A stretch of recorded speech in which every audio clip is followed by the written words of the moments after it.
السلام عليكم حبايبي، شلونكم اخباركم؟ ان شاء الله زينين. وياكم احمد. طبعا فيديو اليوم راح يكون عن شلون نستغل اخر 25 يوم للامتحانات الدور الثاني. باوع راح نبدي من اللي مأجل 6 مواد. اذا انت مأجل 6 مواد فباوع راح تكون عندي 25 يوم. اقول اقسمها على 6 راح يساوي لي تقريبا 4 وشوية، راح نقول 4 ايام. حلو، 4 ايام. يعني 25 على 6 بها 4 وشوي، نقول 4 ايام عندك. 4 أيام راح تستقل كل يوم بهذه ال4 أيام. كل 4 أيام تستغل مادة.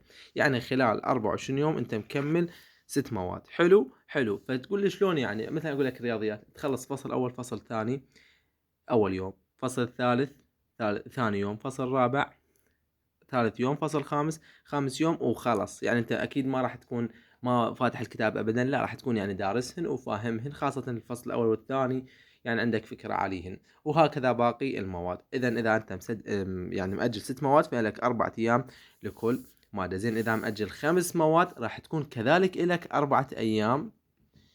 ال5 مواد تكون عندك 4 مواد تخصص لهن 5 أيام.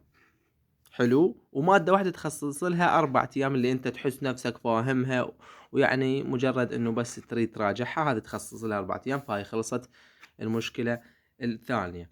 إذا أنت مأجل 4 مواد فراح تكون لك لكل مادة 6 أيام. تكون لك لكل مادة شقد 6 أيام تخلص بيها مادتين، مو مادة واحدة، هاي 6 أيام. حلو حلو. زين، إذا أنت مأجل 3 مواد راح تكون لك 8 أيام لكل مادة. تخيل 8 أيام لكل مادة. يعني وانت من قبل عندك ذيش الأيام كذلك مقارب بها المادة راح تحلب المادة على قولة أهلنا. وإذا أنت مأجل مادتين راح يكون لك 12 يوم. تخيل 12 يوم، يعني كل مادة تخلي لها 12 يوم. يعني هذه تخلص منهج كامل بهذه ال 12 يوم. وإذا أنت مأجل مادة واحدة فراح يكون عندك ال 24 يوم هي كاملة إلك. فشباب، حاول تستغل هذه العطلة كلش زين، وحاول يعني لا تسخت بيها هنا آخر 25 يوم.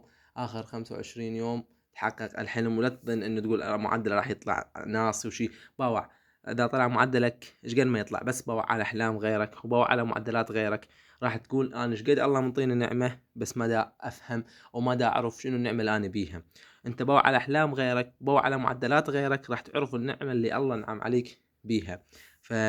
احمد الله دوما ايش قد ما يطلع لك المعدل، هذه قسمه ونصيب، والله سبحانه وتعالى يختار لك الخير دائما. اشكركم على حسن المتابعة وعلى المشاهدة. شكرا لكم.